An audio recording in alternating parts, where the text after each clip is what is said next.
17 oktyabr kuni Norvegiya parlamentida Uyg'ur irqiy qirg'inchiligini anglitish guvohlik yig'ini o'tkazildi.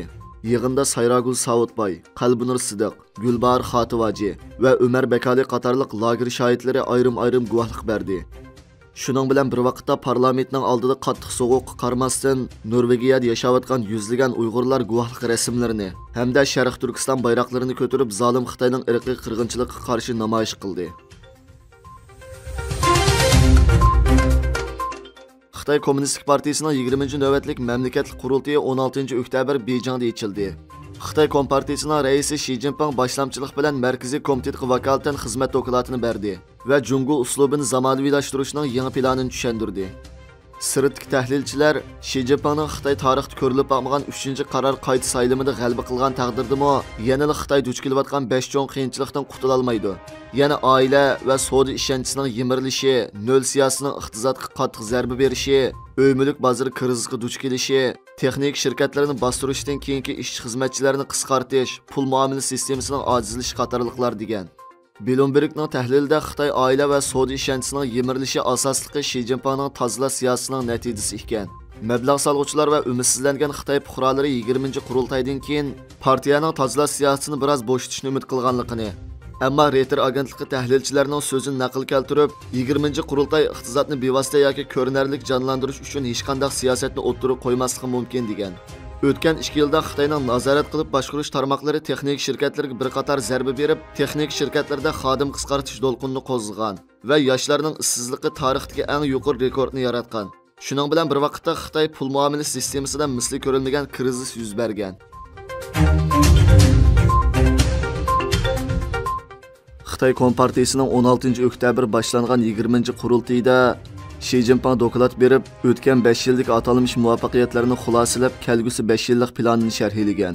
U Xitoyning qat'iy strategik irodani saqlab, jangovarlikni namoyon qilganligini, uning zamonaviylashishi insoniyatga taraqqiyot modeli sunganligini, yuqumga taqobil turishda iqtisodiy va ijtimoiy taraqqiyotga ilhom beradigan muvaffaqiyatlarga erishganligini bildirgan. U yana Xitoyning Tayvan, Hong Kong masalalaridagi siyosatini sharhlagan bo'lsa-mu, ammo g'arb ellari tarafidan irqiy qirg'inchilik deb ayiblangan xalqiliq masalalardan Sharq Turkistonni tilga olmagan. Shi Jinping harakatchan Xitoy virusini tozalash siyosatining o'zgarmaydiganligini ta'kidlagan bo'lsa-mu, lekin 20-qurultayda Xitoy virusining tarqalishining oldini olish siyosati fuqarolarga yurgizganiga o'xshamagan. Yig'inga qatnashgan vakillarning hammasi maska taqib, faqat doimiy komitetining birinchi ratda o'ltirganlarla maska taqmagan. Xitoy Kommunistik Partiyasining 20-navbatlik mamlakatlik qurultoyi bilan bir kunda 60 dan ortiq Hongkongliklar Angliyaning Manchesterdagi Xitoy konsulxonasining sirtida Shi Jinpingning qayta saylanishiga qarshi turish uchun tinch yig'ilish o'tkazib, Xitoy Kommunistik Partiyasi yo'qolsin degan qora lozunkalar va Shi Jinpingning hajviy rasmlarini o'tirib qo'ygan. Xitoy konsulxonasining xodimlari shuar lozunkalarni yo'qotish uchun sirtga chiqib, bir namoyishchini majburiy holda konsulxonaga so'rab kirib 5-6 kishi birlashib urgan. Keyin Angliya saqchilari tayoq yeguchini qutqizib olgan. Xitoyning g'aljir diplomatiyasining rahimsizligi xalqaro jamiyatni yana bir qatim hayron qoldirgan. Angliya parlamenti tashqi ishlar komitetining yangi raisi Twitterda bu voqeani jiddiy tekshirishning lozimligini bildirib, Xitoyning namoyishchilarga qilgan rahimsiz hujumi va so'z erkinligini bostirishini Angliyaga olib kirishining qabul qilinmaydiganligini, Angliya hukumati Xitoy bosh elchisini chaqirtish kerakligini, agar har qanday bir Xitoy namoyishchilarga hujum qilsa, ular cho'qim ayblanishi va chegaradan qo'g'lab chiqarilishi kerakligini ta'kidlagan. Xitoy hukumati boshqarishidagi senatorning 18 oktyabrdagi xabarda aytilishicha, yaqinda Tarim daryosining daryo iqini teshib ketib, yaqin atrofdagi cho'llikda bir qism yangi ko'llarni paydo qilgan ekan. Bu hol Teklimakan cho'lligidagi bir ijobiy hodisa sifatida tasvirlangan. Ammo bu qitimli suv teshib ketishning sun'iy ofat yoki tabiiy kelkun ekanligi, buning shu atrofdagi yerli xalq bo'lgan Uyg'urlarning hayoti qanday ta'sirlarni ko'rsatganligi to'g'risida so'z qilinmagan. Xitoy hukumati izchil Xitoy o'lkalaridagi nopos ortib ketishdan kelib chiqayotgan bir qator ijtimoiy masalalarni Sharq Turkiston nopos yutkash orqali hal qilishga urinib kelayotgan bo'lsa-mu, bu joyda yetarli suv manbasining bo'lmasligi tufaylidan biroqli g'oyat zo'r sonda nopos ko'chirishga amalsiz qilayotgan edi. Shu sababdan Xitoy hukumatining 1000 kilometrlik tonel qizib Tibet egizligidan Teklimakan suv yutmoqchi bo'lishi va bu orqali Sharq Turkistonga oz degandim 100 million Xitoy noposini ko'chirib kelishga tayyorlik qilayotganligi 2017-yildan buyon ko'plagan muhokamalarga sabab bo'lgan edi. Bu qitimqi ko'l paydo bo'lish hodisasi tezlik Xitoy hukumatı uzun yillardan buyon boshqa turib kelayotgan ashu zo'r ijtimoiy masalaning inkosi sifatida har qaysi torlarda o'z ifodasini topgan. Senatorda bir qism Xitoylar buningga inkos yozib, bu fursatni chang tutib tezdan daraxt tikish orqali yaqin kelgusida bu joyda ko'ktat terishga yo'l etish lozimligini eskartgan. Amaliyat Xitoy hukumatı Sharq Turkistonni allaqachon Xitoyning eng chong ishlab chiqarish bazasiga aylantirib olgan bo'lib, Xitoy uchun yangi ashliq bazasi, yal-yemish, ko'ktat bazasi va turli yenik sanoat bazasi arzon emgak kuchi bilan ta'minlab kelayotganligi hammaga ma'lum. Shuning uchunmi bu xildagi suv ko'llarining paydo bo'lishi qanday shumliq yomonliklarga yo'l etish to'g'risida o'xshamagan ko'z qarashlar o'ttirg'i chiqishga boshlagan.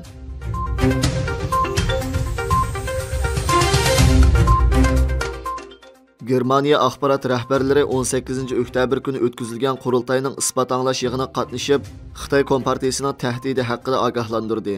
2 kun ilgari Angliyaning Xitoyda bo'lgan siyosatining rasmiy holda o'zgarganligini, Xitoyni tahdid deb qaraydiganlik to'g'risida xabar tarqalgan. Shuning bilan bir vaqtda Yevropa Ittifoqiga a'zo 27 davlatning rahbarlari 20 oktyabr kuni boshliqlar yig'ini ichib Xitoy masalasini munozir qilmoqchi bo'lgan.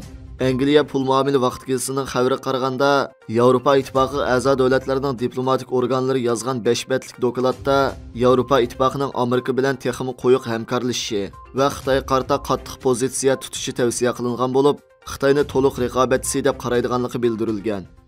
Xitoyning davlat ig'dorchiligidagi Costco Toshport cheklik shirkati Germaniyaning Hamburg terminalining 35% payini setib olmoqchi bo'lgan. Ammo bu Germaniya federativ hukumati ichidagi fikr o'xshamaslik sababidan vaqtliq to'xtatilgan. Germaniya Federatsiya axborot idorasining boshlig'i Karl isbot anglash yig'inida Germaniya jamiyatida yanada Xitoy Kompartiyasi to'g'risida ba'zi sodda fikrlarda bo'layotganligini, Xitoyning muhim ul asliyalarga solgan mablag'iga ehtiyotchanlik bilan qarab muomala qilish kerakligini ogohlantirdi. Chunki Xitoy Kompartiyasi Germaniyaning muhim ul asliyalaridagi paydan foydalanib, ma'lum bir razil siyosiy nishonni amalga oshirish mumkinligini ta'kidlagan.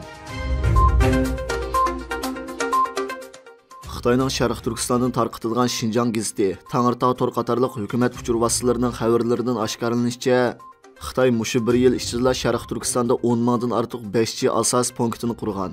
Bu oldingi yilning oxiriga selishtirganda 58,2% ish sur'atini ko'rsatdi ekan. Bir yil ichida Xitoyning Sharq Turkistondagi bu tur qurilishlarga ajratgan mablag'i 1 milliard 650 million bo'lib, hozirga qadar Sharq Turkistonda 30 mingdan ortiq 5G asos punkt qurilib bo'lgan. Xitoyning uchur vositalarida aytilishicha, Sharq Turkistonda har 10 ming odamga 12 ga yaqin 5G asos punkt to'g'ri keladigan bo'lib, viloyat darajalik shaharlar, nahiya shahar bozorlari va yezi bozorlar 93,53% 5G tor bilan qoplangan ekan.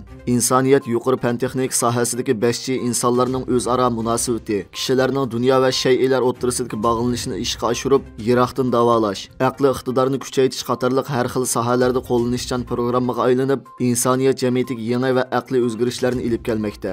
5G texnikalarini demokratik erkin davlatlarda kishilarning turmush sifatini, uchur aloqaning unumini, kasblar taraqqiyotini o'stirish uchun qo'llanayotgan bo'lsa, Xitoy hukumati uchun insonlarni, bo'libmi Uyg'urlarni kontrol qilish uchun qo'llanayotganligi xalqaro andish qo'zg'ayotgan tarafidir. Mukammal soqchi davlati nomli kitobi orqali Xitoyning butun Sharq Turkistonni yuqori texnikalik kuzatish uskunalari orqali usti ochiq turmaga aylantirganligini statistikalik ma'lumotlar, ko'p taraflamalik dalillar va o'tkir analizlar orqali yoritib bergan. Muntazam holda Xitoy hukumatining Sharq Turkistondagi taqib sistemasini tadqiq qilib kelayotgan Amerikadagi Lincoln aqllar ambirining yuqori texnika mutaxassisi Jeffrey Kayin bu qadar 5G punktlarini qurish Xitoy hukumatining yadimi ilgarilagan holda yangi texnik taraqqiyotidan foydalanib Sharq Turkistondagi Uyg'urlarni kontrol qilishni favqulodda holda kuchaytirayotganligining yana bir isboti degan. Butun Sharq Turkistonda lager sistemasini barliqqa keltirgan bir vaqtda yana yuqori texnikalik taqib uskunalarini zo'r mablag' va kuch bilan taraqqiy qildirayotgan Xitoy hukumati yana 5G torning nahiya va yezi bozorlarga bo'lgan qoplanish doirasini texnik cho'nglashtirmoqchi bo'lib, butun nahiyalarda raqamli Sharq Turkiston planini mustahkamlamoqchi ekan.